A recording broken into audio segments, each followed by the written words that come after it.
En Voz Alta Relatos presenta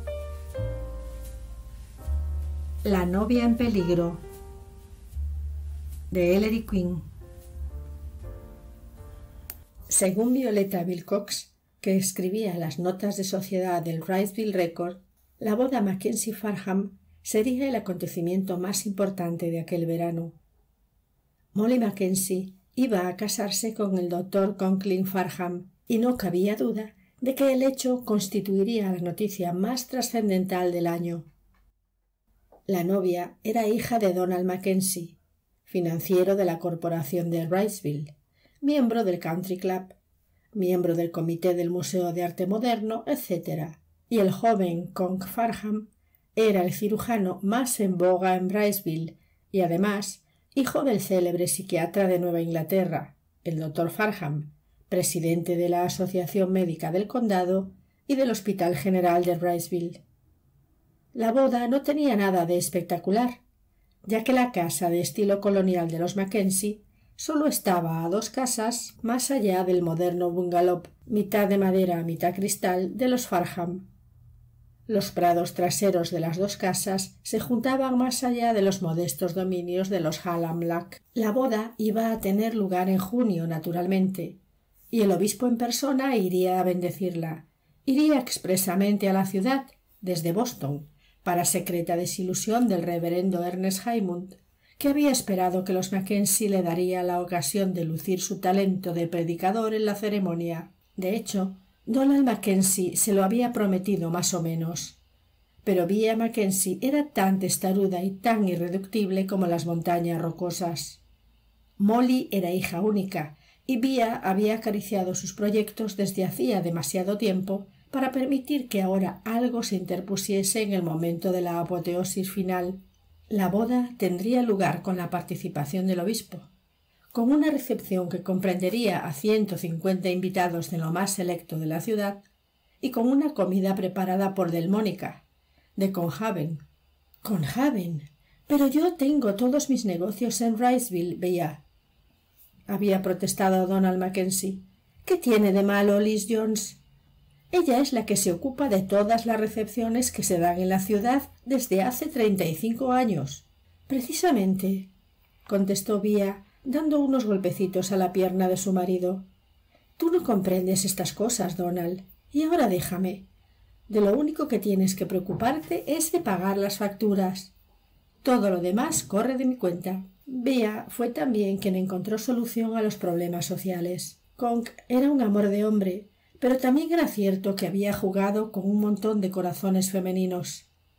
Teníamos a Sandra Burnett, por ejemplo, una joven alta y robusta, con el aspecto y la inteligencia de un becerro. Sandra era un amante de los deportes, y Conk había salido con ella la mar de tiempo, durante el cual solía pasearse con jerseys de cuello alto. Sandra se lanzó hasta tal punto a aquel amorío que su madre, Millie, le llegó a comprar un equipo de novia muy completo. Conk juró que jamás le había hecho a Sandra la menor promesa, pero Millie Burnett hablaba de él ahora en un tono bastante ácido. Y también teníamos a Flo Pettigrew, que sucedió a Sandra cuando Conk se elevó desde las pistas de esquí a las sesiones de poesía, bajo los pinos que rodeaban el lago Cuetenokis. Flo era una muchachita pálida y nerviosa que llevaba el pelo peinado a lo Juliette Greco y que proveía al récord de poemas de amor. Y cuando Conk rompió sus relaciones, ella jugó al corazón destrozado y escribió poemas apasionados sobre la muerte. Sin embargo, no había más remedio que invitar a la boda tanto a los Burnett como a los Pettigrew, sobre todo teniendo en cuenta que Sandra y Flo eran quizás las amigas más íntimas de la joven novia. Via no se conformó con términos medios. Convenció a Molly de que la actitud más inteligente sería hacer tabla rasa del pasado. Molly, que había heredado la inteligencia de su madre y la suavidad y armonía de rasgos de su padre, tenía sus dudas sobre este punto, pero así y todo pidió a Sandra Burnett y a Flo Pettigrew que fueran sus damas de honor. Cuando éstas aceptaron, Sandra con entusiasmo, Flo con tranquila serenidad, todo el mundo respiró tranquilo, a excepción de Conk Farham. Luego, Bea se dedicó a solucionar el problema planteado por Jane.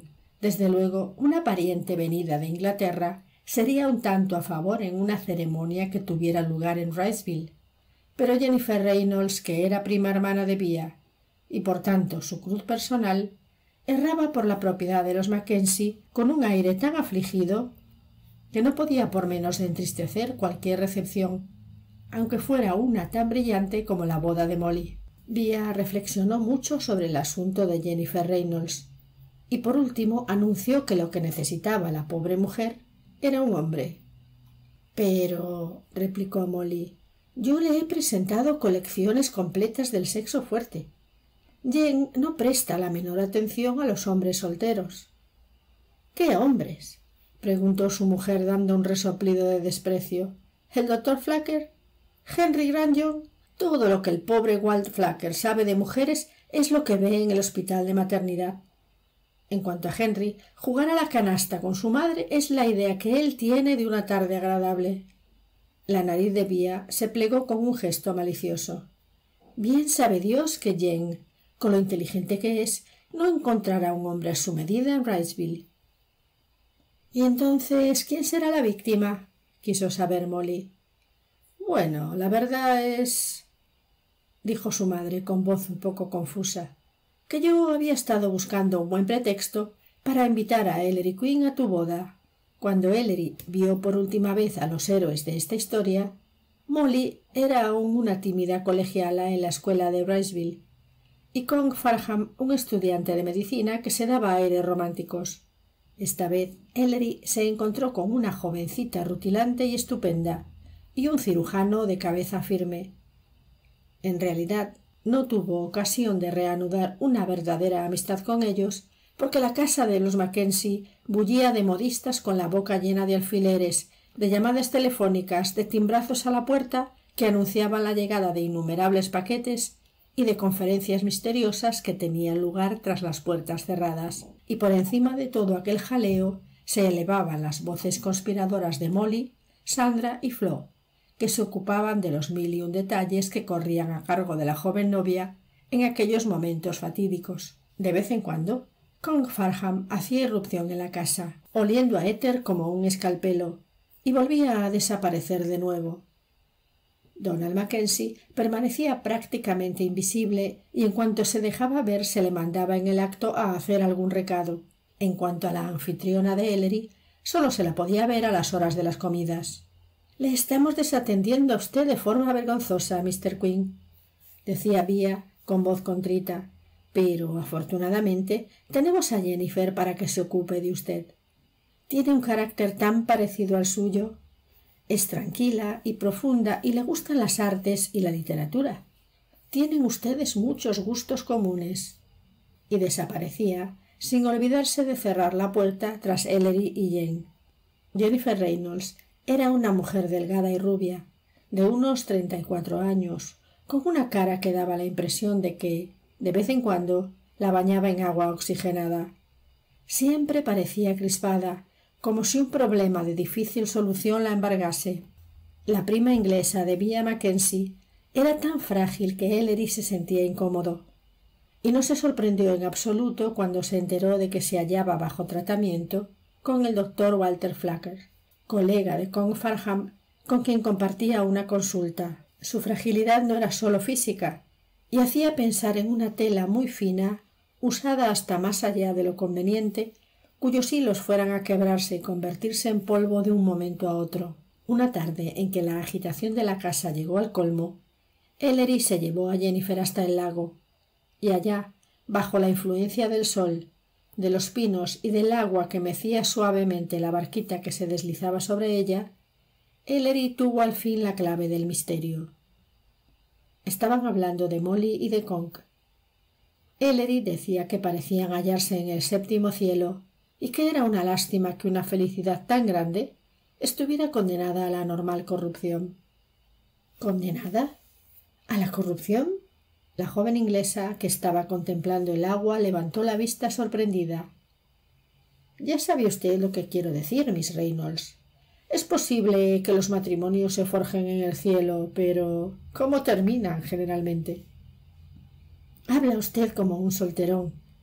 Jane se echó a reír y se tendió en la barquita, pero se enderezó enseguida. Pero se equivoca usted. Molly y su Kong tienen mucha suerte. ¿Usted cree en la suerte, Mr. Quinn? Solo hasta cierto punto. Todo es pura cuestión de suerte. Jennifer se apretó las rodillas.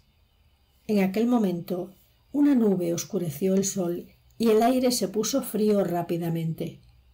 Algunos de nosotros nacen bajo una buena estrella, pero otros no.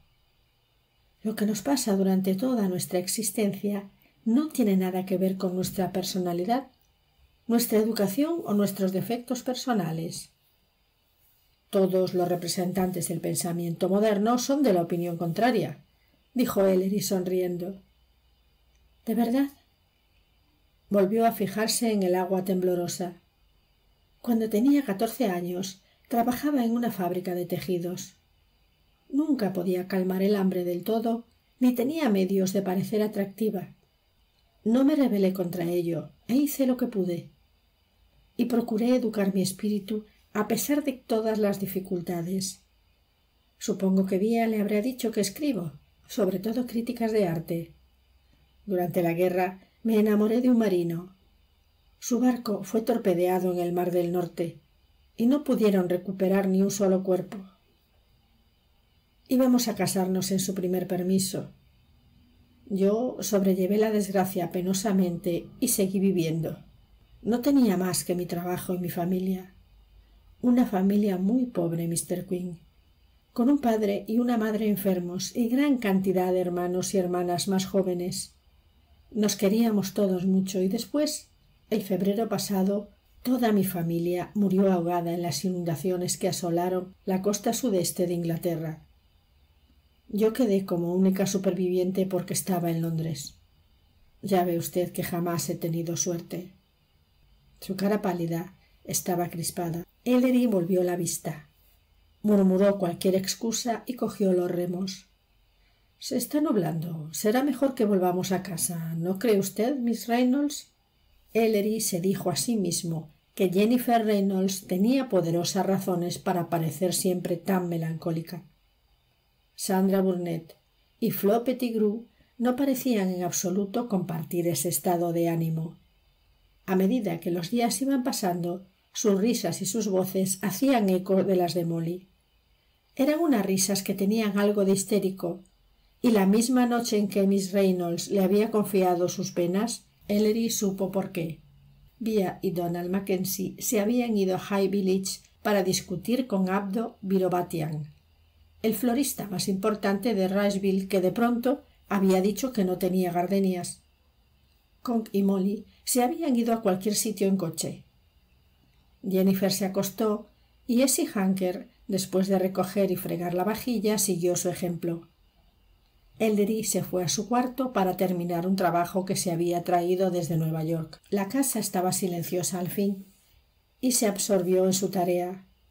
Cuando oyó un ruido y consultó su reloj, se quedó asombrado de ver que había pasado 1 hora. El ruido venía del mismo piso. Ellery abrió la puerta y echó un vistazo al pasillo. La puerta de la habitación de Molly estaba abierta y la luz encendida. ¿Ya has vuelto, Molly? Se paró en el umbral de la puerta sonriendo. La joven estaba delante del gran espejo de su habitación. Se había puesto el traje de novia y estaba colocándose el velo. Por lo visto no has podido esperar al momento de la ceremonia. La muchacha se volvió bruscamente y Ellery se dio cuenta de que no era Molly Mackenzie, sino Sandra Burnett. «Perdón», dijo azorada. Las mejillas de Sandra habían palidecido bajo el velo. Yo he venido por casualidad», balbució. «Creí que no había nadie. Quiero decir». De pronto la muchacha se dejó caer en una butaca delante del tocador de Molly y se echó a llorar. Y al no ver a Molly, no ha podido resistir la tentación de probarse su traje de novia. «Estoy tan avergonzada», sollozó Sandra. «Pero siempre había creído que Kong y yo... Oh, usted no me puede comprender». El vestido era demasiado estrecho para ella y Ellery miraba con inquietud las costuras distendidas. No me casaré con nadie en la vida, nunca, nunca. Claro que sí, dijo Ellery, cuando encuentre el hombre que le conviene, y que desde luego no es Kong, indudablemente. Usted y yo vamos a guardar en silencio este pequeño incidente. ¿Y no cree ahora que haría mejor en quitarse el vestido antes de que venga Molly y la vea? 10 minutos después oyó que Sandra salía de la habitación. Los Burnett no vivían muy lejos de allí. Los zapatos de tacón bajo de Sandra repicaban en la calle como si su dueña estuviera corriendo. Aquel fue el primer incidente de la noche. El segundo tuvo lugar más tarde, pasada ya la medianoche. Bea y Donald habían vuelto triunfantes de casa del florista y se habían ido a dormir. La noche era cálida y Ellery bajó silenciosamente hasta la terraza y se sentó en una de las butacas de paja, puso los pies en la balaustrada y permaneció allí tomando el fresco. Todavía estaba allí cuando el descapotable de Kong Farham subió por la avenida del jardín y se paró cerca de la terraza. Ellery iba a revelar su presencia cuando los faros del coche se apagaron.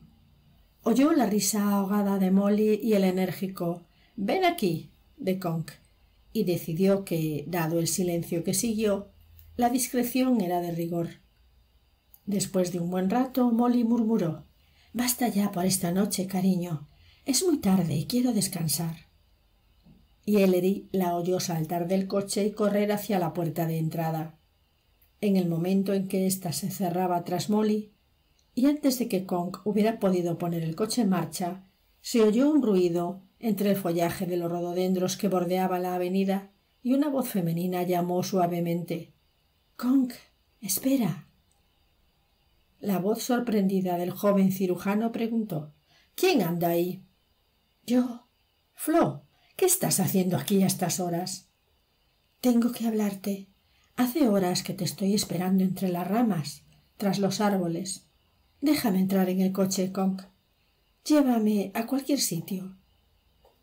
Hubo un silencio. Luego él dijo lentamente «No, Flo, más vale que no. Tengo que volver a casa. Mañana a las 8 tengo una operación». «No quieres hablarme, me evitas». La voz de Flo temblaba ligeramente. «Y ahora rehúsas escucharme». «No tenemos nada que decirnos», declaró Kong. «Rompí nuestras relaciones porque me di cuenta de que íbamos a cometer un error. ¿Preferirías, Flo, que me casara contigo contra mi gusto? Por otra parte, no éramos más que unos críos. ¿Por qué hablar ahora de todo aquello? ¿De qué serviría? Pero yo sigo queriéndote». La voz de Flo se quebró. «No sigas, Flo. Piensa en Molly». La voz ahora era mucho menos amable. «Si me permites». «Oh, Kong, hemos vivido tantas cosas en común.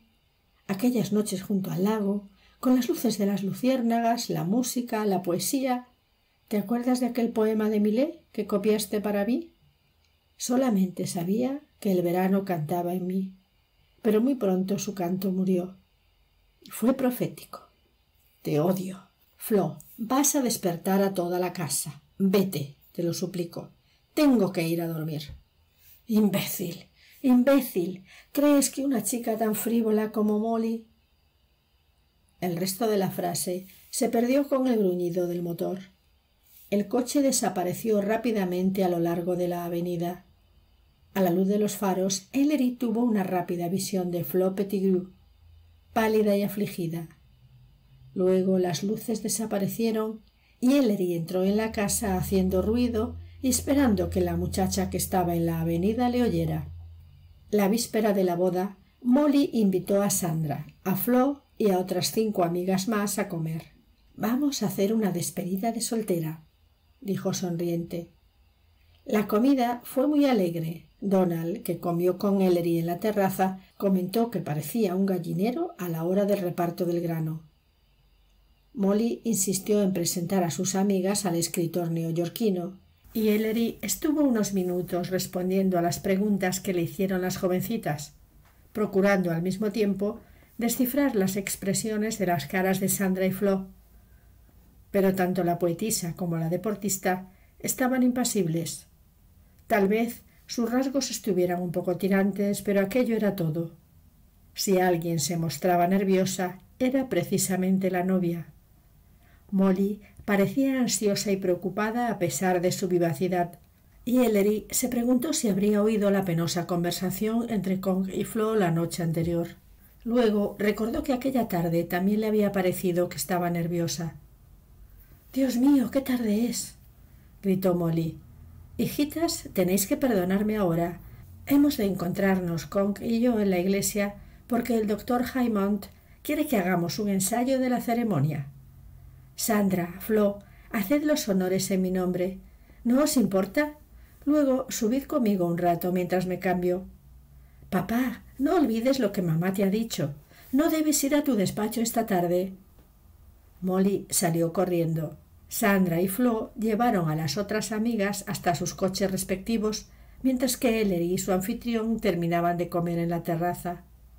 Essie Hanker estaba sirviendo el café cuando se produjo el acontecimiento. Jennifer Reynolds apareció en la ventana que daba a la terraza, pálida como una muerta. «Donald», dijo, «Molly acaba de tener un ataque de nervios. Yo creo que se ha desmayado. Ven enseguida». «¿Molly?» Donald echó a correr seguido de Jennifer. Ellery fue a encontrar a las futuras damas de honor a la terraza, donde se estaban despidiendo las amigas. Cogió a Sandra por el brazo. «Telefoné a Kong Farham. Vive muy cerca de aquí, ¿no es cierto? Debe de estar ahora en su casa vistiéndose. Dígale que venga inmediatamente. Molly ha tenido un accidente». «¿Qué accidente?»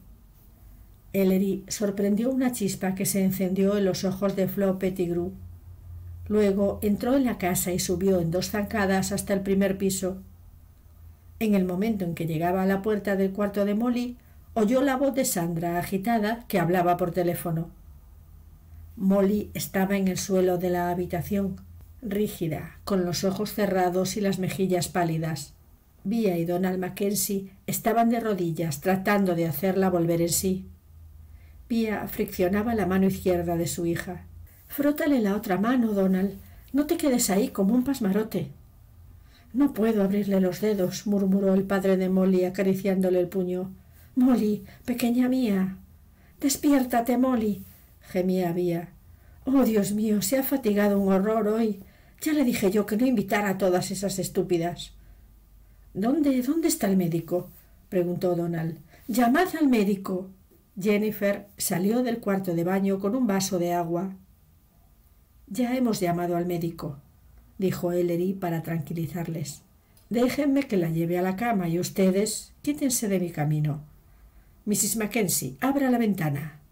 «Gracias por el vaso de agua, Miss Reynolds, pero Molly se atragantaría. Sujétele la cabeza hacia atrás mientras la levanto». Ellery intentaba en vano reanimar a la enferma cuando el novio irrumpió en la habitación con el nudo de corbata deshecho y jabón de afeitar en las mejillas. «Salgan de aquí», dijo con voz ronca. «Salgan todos». «Pero tú, Kong, tú no debes. Es la víspera de vuestra boda». Él les cerró la puerta a las narices. 10 minutos más tarde salió de la habitación. «No, Bea, todo va bien. No ha sido más que un desvanecimiento sin importancia. Pero no puedo conseguir que me diga nada. ¿Qué ha pasado?» «No lo sé. Déjame ver a mi hija», dijo Bea. «Entra, pero por amor de Dios, no la pongas nerviosa». Molly estaba tendida de espaldas en su cama, con los ojos fijos en el techo. Había recuperado un poco de color, pero sus ojos castaños estaban agrandados por el miedo. «¿Qué te ha pasado, cariño mío? ¿Qué te ha pasado, hija mía?»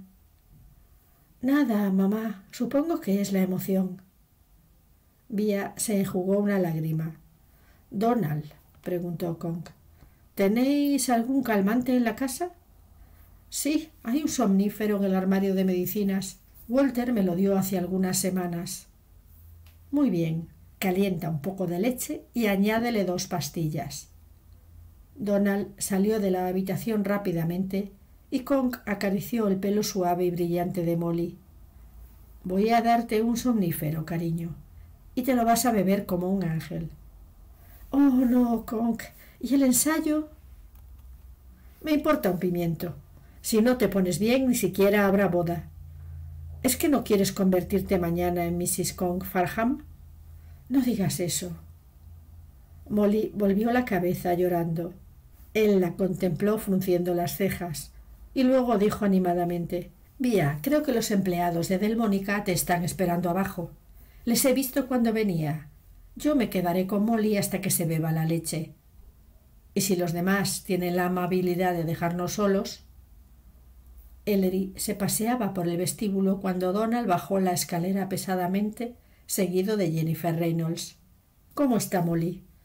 «Se ha bebido la leche. Yo no entiendo nada». El padre de Molly se dejó caer en una butaca cerca de la mesa del vestíbulo. «¿Sigue sin dar explicaciones?» «No, hay algo que no anda bien, Mr. Quinn. Ocurre algo grave, pero ¿por qué no quiere decirnos nada, Molly?» «No pasa nada, Donald», terció la inglesa. «No te atormentes con esas ideas». Ellery se acercó a la puerta de entrada y miró hacia afuera. Vía estaba en medio del césped hablando con los decoradores de Delmónica y lanzando miradas de ansiedad a las ventanas de Molly.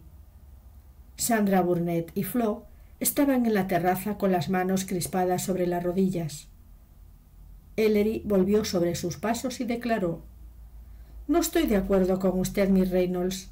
Creo que Mr. Mackenzie tiene razón.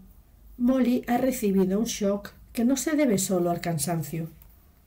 «Pero Molly estaba nadando en felicidad», dijo Jennifer, como si Ellery hubiera traicionado uno de sus principios más sagrados. Donald gruñó entre dientes. «Ha pasado algo entre el momento en que ha dejado a sus amigas y el momento en que ha subido a su cuarto. Tú estabas arriba, Jen. ¿Has visto u oído algo?» «Todo lo que sé, Donald, es que yo estaba en mi cuarto cuando oí que Molly lloraba y reía al mismo tiempo, en una forma muy rara. Salí corriendo de mi habitación y me encontré a Vía en el pasillo. Ella también la había oído. Entramos en el cuarto de Molly cuando ya tenía el ataque de nervios. Solo se le veía el blanco de los ojos y estaba desmayada». Donald Mackenzie miró a Ellery. «Todo esto no me gusta nada», dijo lentamente. «Puede que no nos traiga más que molestias, pero ¿quiere encargarse usted de investigar esto, Mr. Quinn?» «¿Estás seguro de que quiere saberlo?», preguntó Ellery gravemente. «Sí», dijo el padre de Molly apretando las mandíbulas. Ellery se volvió hacia Jennifer Reynolds. «¿No había nadie más en la habitación cuando ustedes entraron y hallaron a Molly?» «No, Mr. Quinn». «¿No había nada en desorden tampoco? ¿No había nada en el suelo?» «No observé nada». «¿Podía haber recibido una llamada telefónica?» «No oí nada, Mr. Quinn». «A mí me llamaron hace un rato», dijo Mackenzie, «pero que yo sepa, esa es la única llamada telefónica que ha habido hoy». «A lo mejor Molly ha recibido algún mensaje en el correo de esta mañana, una carta que no haya abierto hasta ir a su cuarto». «Sí», dijo de pronto Donald. «Cuando bajé a desayunar, vi sobre la mesa un sobre dirigido a Molly».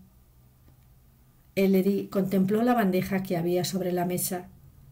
No había carta alguna. Molly debió cogerla al subir. Puede que sea esa carta la que ha provocado el ataque. ¿Recuerda usted de dónde procedía, Mr. Mackenzie? Ni la miré. Mackenzie parecía intrigado. ¿Qué es eso que estáis diciendo a propósito de una carta? La pregunta provenía de Kong, que bajaba la escalera arreglándose la corbata. Mackenzie se lo dijo y Kong sacudió la cabeza. «No comprendo cómo puede ser posible». «¿Cómo está Molly?», preguntó Jennifer. «Se ha quedado dormida en el acto». Kong se acercó a la puerta y contempló a las dos jovencitas. «Creo», dijo Ellery, «que lo mejor que podríamos hacer es buscar esa carta». Encontró el sobre en el cesto de los papeles del cuarto de Molly. Estaba encima de todo y ni siquiera se había arrugado, pero no había nada dentro. Ellery lo examinó cuidadosamente y su cara delgada se ensombreció. —¿Y bien? Donald Mackenzie se pasaba la lengua por los labios. —Esto se parece mucho a una carta anónima —murmuró Ellery—. Una dirección escrita con letras mayúsculas, un sobre del tipo de lo más corriente y sin señas del remitente. La echaron al correo ayer, pero ¿dónde está la carta? Mackenzie le observaba sin decir palabra, mientras Ellery vaciaba el contenido de la papelera y se ponía a trabajar. Al cabo de un rato se levantó. —Acabo de acordarme de pronto de una cosa. Cuando encontramos a Molly en el suelo, una de sus manos estaba tan crispada que no pudo ni siquiera abrirle los dedos. Me gustaría saber si... Creo que tiene usted razón. Mackenzie abrió suavemente la puerta de la alcoba de su hija. Conk había bajado las persianas. Los dos hombres se acercaron a la cama y contemplaron a la joven dormida. La mano seguía firmemente cerrada. —No la despertemos —murmuró Mackenzie. Ellery se inclinó sobre Molly y le puso el oído en el pecho. Le tocó la frente y le levantó los párpados. Luego corrió hacia la puerta. —¡Conk! —gritó. —¡Conk! ¡Sube enseguida! —¿Pero qué pasa? —dijo Mackenzie. Ellery había vuelto al lado de la cama. Unos pasos precipitados se oyeron en el pasillo y Conk Farham entró como una tromba, seguido de Bea y las damas de honor. —¿Qué pasa? —preguntó Conk. —Molly respira con dificultad —explicó Ellery. Después de un examen ultrarrápido, Conk se volvió hacia su suegro con los ojos echando chispas. —¿Qué demonios pusiste en el vaso de leche? —Nada, nada más que 2 grajeas —farfulló el padre de Molly. —Molly ha tomado una dosis de calmante mucho mayor. Bea, Jane, las necesito aquí, que todos los demás se vayan. —Pero yo solo hice lo que tú me mandaste —gimió Donald Mackenzie. —Escúcheme, Mr. Mackenzie. En el vestíbulo, Ellery empujó al pobre hombre contra la pared. Va usted a llevarse un disgusto que a lo mejor le ocasiona una crisis de nervios como la de su hija. Le enseñó un pedazo de papel arrugado. Mire lo que he encontrado en la mano de Molly. Donald leyó lo que decía el papel. Estaba escrito con letras de imprenta y a lápiz, igual que el sobre. No has hecho caso de mi anterior advertencia. Morirás hoy. Como Bea hizo notar más tarde, si no hubiera sido por Jennifer, todo el mundo hubiera perdido la cabeza. Jane demostró una energía extraordinaria.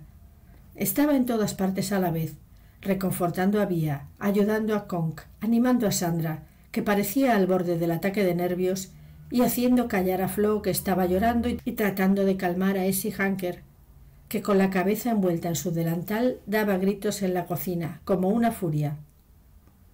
«Estoy ya acostumbrada a los dramas», declaró Jane, no sin cierta sombra de orgullo en su voz, y siguió dominando la situación. Ellery hacía preguntas y curioseaba por todas partes. Fue él quien anunció a todos que, según Conk, Molly había vuelto a recuperar el conocimiento y estaba fuera de peligro. Tenía el corazón agitado y le dolía la cabeza, pero nada más. Conk prohibió que nadie fuera a hacer visitas a su novia. Todos permanecieron en el salón, absolutamente postrados, mientras que desde el jardín llegaban los alegres ruidos de los decoradores, que suspendían de los árboles farolillos japoneses, arreglaban las mesas y las adornaban con coronas de flores y hojas. «Puesto que no podemos hacer nada más», dijo Ellery, «podríamos emplear el tiempo en tratar de poner todo en claro. Vamos a ver si conocemos todos los hechos».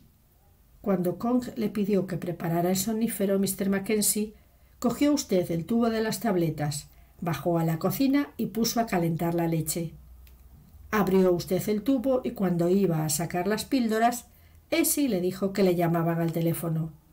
El pastor quería hablarle del ensayo previsto para esta mañana. Fue usted a la biblioteca y dejó las píldoras en la cocina. Essie, que estaba limpiando el comedor y la terraza, estuvo fuera de la cocina todo el tiempo, mientras usted le decía al reverendo Haymond que Molly no se encontraba muy bien.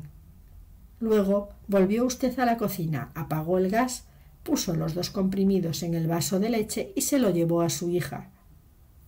Usted estaba allí cuando Conk se lo hizo beber y Molly se quedó dormida casi en el acto. Por tanto, es evidente, continuó diciendo Ellery en medio de un silencio general, que alguien que llevaba otra intención en la mente aprovechó la ocasión cuando usted salió de la cocina y añadió una fuerte dosis de píldoras en la leche, y cuando usted volvió puso simplemente otras 2 píldoras más. «Toda la culpa es mía», gimió Donald.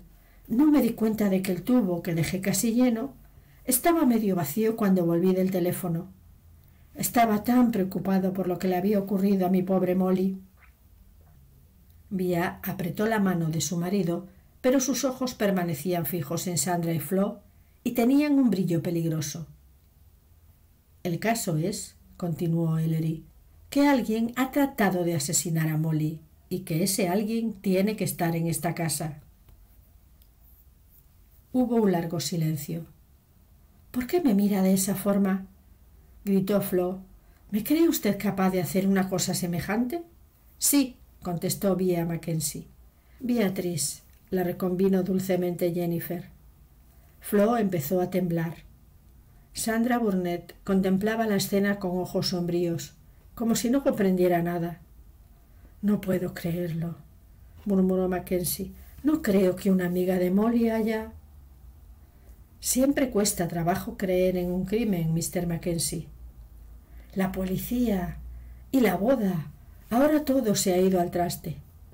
«No necesariamente. No hay razón para llamar al comisario por ahora». «A propósito, Mr. Mackenzie, he hecho otro descubrimiento». «¿Qué?». Todo el mundo levantó la cabeza con expectación.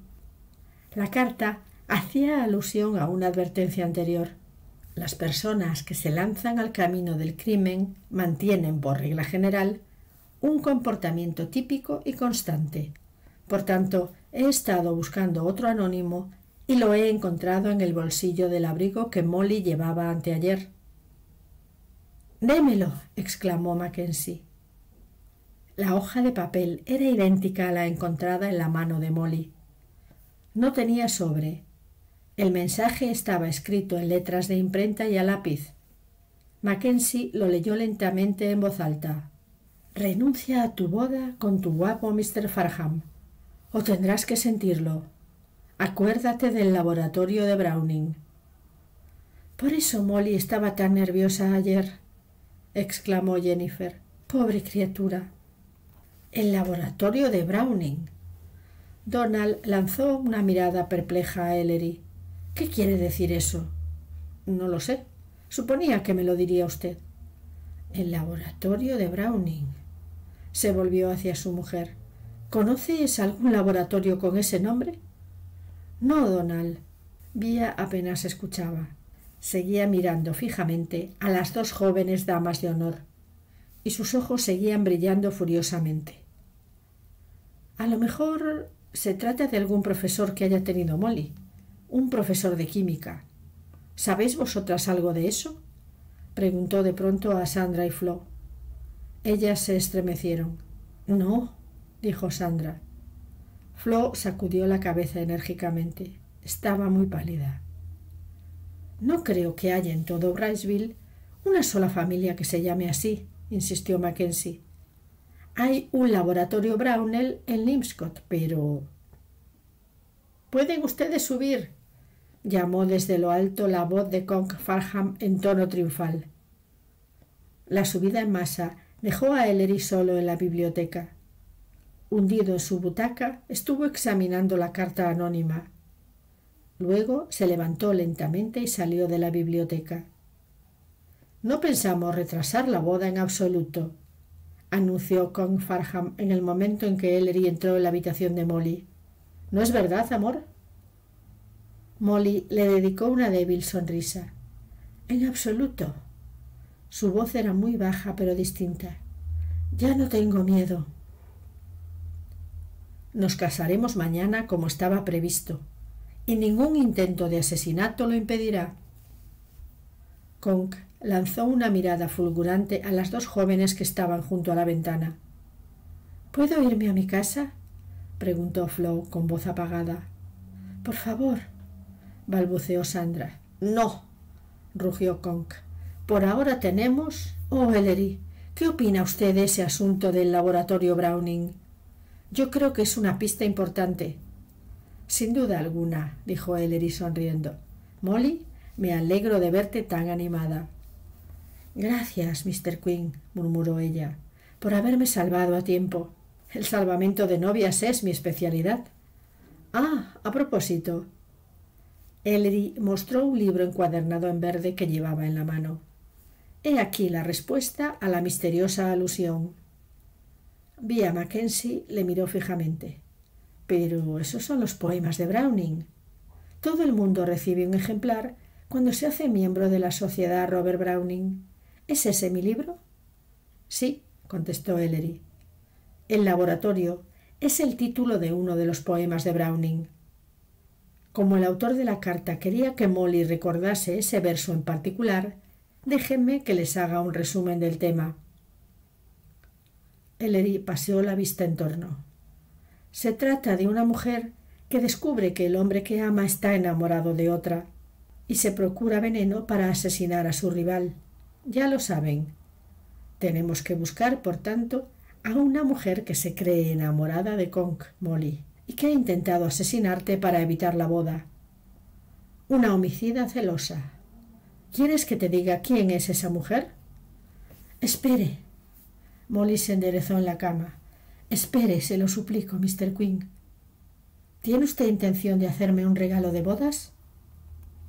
Ellery se echó a reír y tomó entre las suyas una de las manos pálidas de la enferma. Confieso haber pensado en eso. ¿Por qué, Molly? Porque solo hay un regalo que quiero recibir de usted, exclamó Molly. No nos diga quién es esa mujer, se lo suplico. Ellery la contempló durante un largo rato y luego le estrechó la mano.